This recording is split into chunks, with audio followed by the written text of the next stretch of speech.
Hi everybody, my name's Lola Singer of Light Language Arts, and I'm continuing a series here on YouTube where I discuss one of the cards in the Thoth Tarot deck, my favorite deck, the one I use all the time, and then I tune into the vibration of that card and the frequency of the card, the message it's conveying through energy, and then I tap into that energetic field to create a song in light language.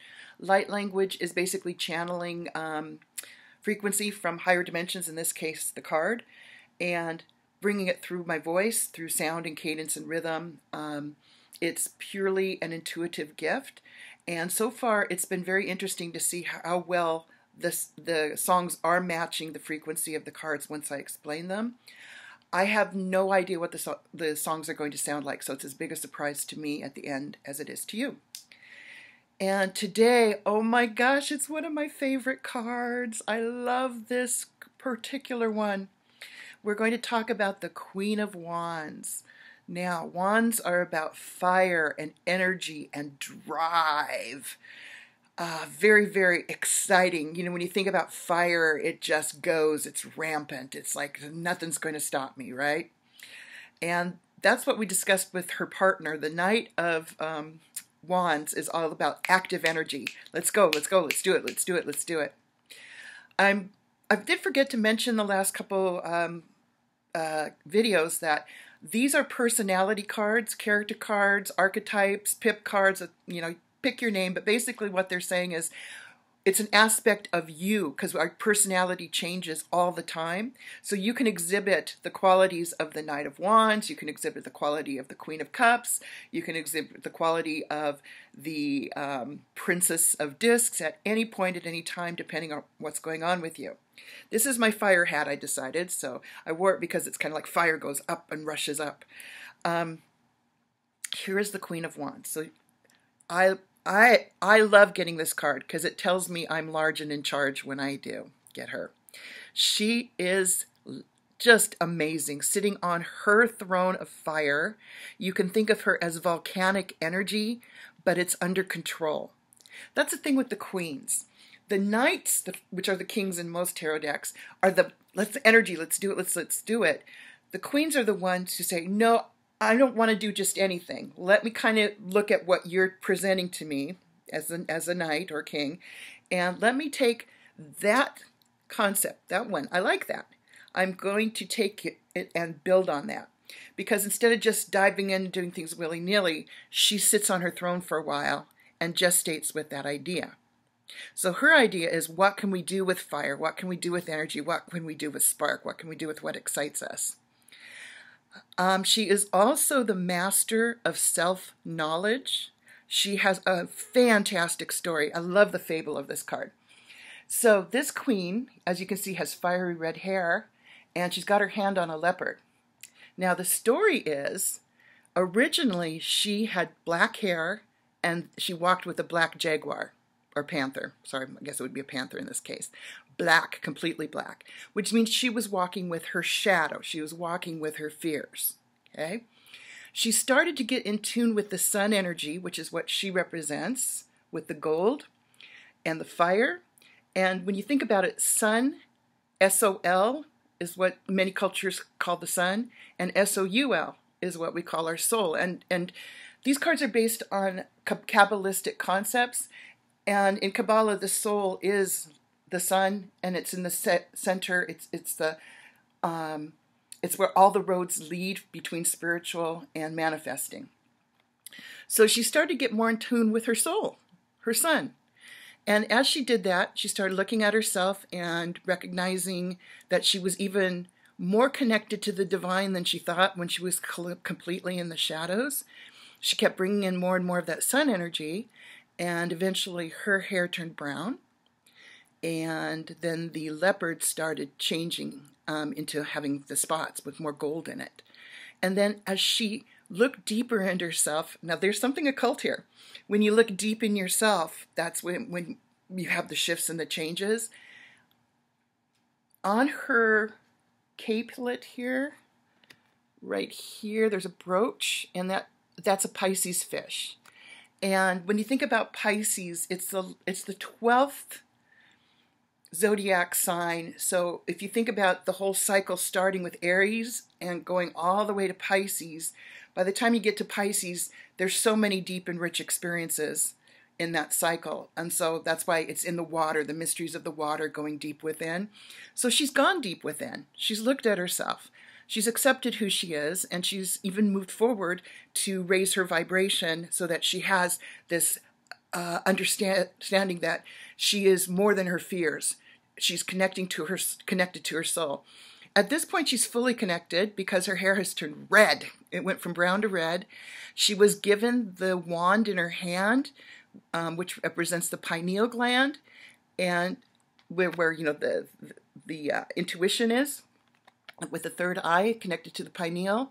And then this is a symbol of the Kundalini rising, this long line.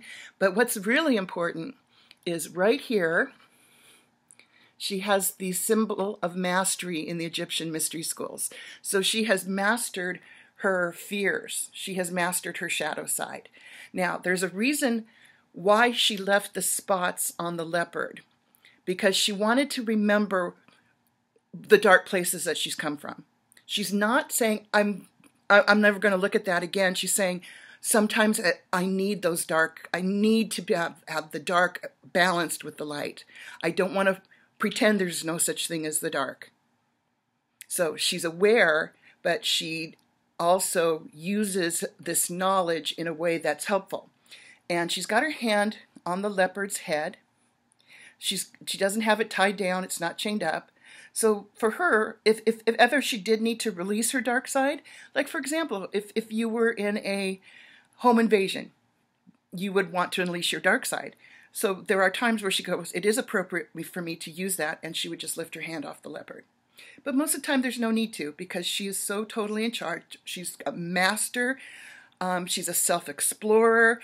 She's not afraid to look at the all aspects of herself, and yet she rises up, because the more she learns about herself and goes deep like the Pisces fish, the more she shines. It's like, I am me. I am me. I am dark. I am light. I am all of it. That is mastery. I just got a chill down my spine. I just love her so much. And as a sidebar, I wanted to show you my wand. Here we go. This was gifted to me. And whenever I want to feel like the Queen of Wands, you can actually kind of adopt the poses on the cards and just sit in them for a while. So you may want to sit there for a while with, you know, your hand like this, to kind of feel what it would be like to be, what would it feel like to be the Queen of Wands? And now we're going to find out what it would feel like energetically through song. So I love this woman. I wish I could be that composed all the time, but you know, we cycle through life, and sometimes we're the Queen of Wands, sometimes we're other things. So let's see what song comes out to match the Queen of Wands while I have my wand. Yasela tekene seo no mahalane kana seo. Yana selo no yai. Yono mahalane yono mahaleo. Amasalane. Oh, masala na leo no mahama hamaneo. Ha masala malanea no mahama hamaleo. Io no maha. Io no mahayo no maho. Hamasala, Hamalaya, Hamalaya no mahayo no sera mahalo. Hamanateo no maha.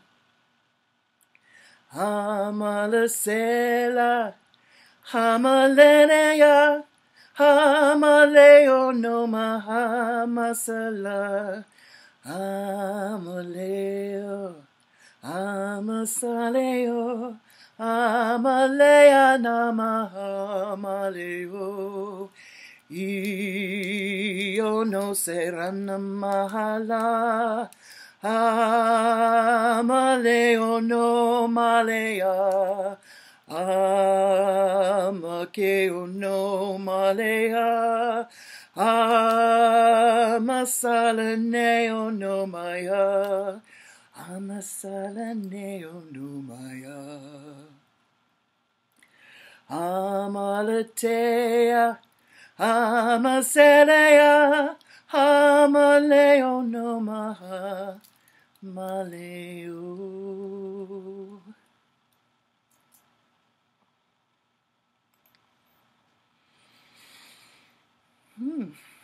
Wow, that was just very strong and steady, which I guess is a good way to describe her.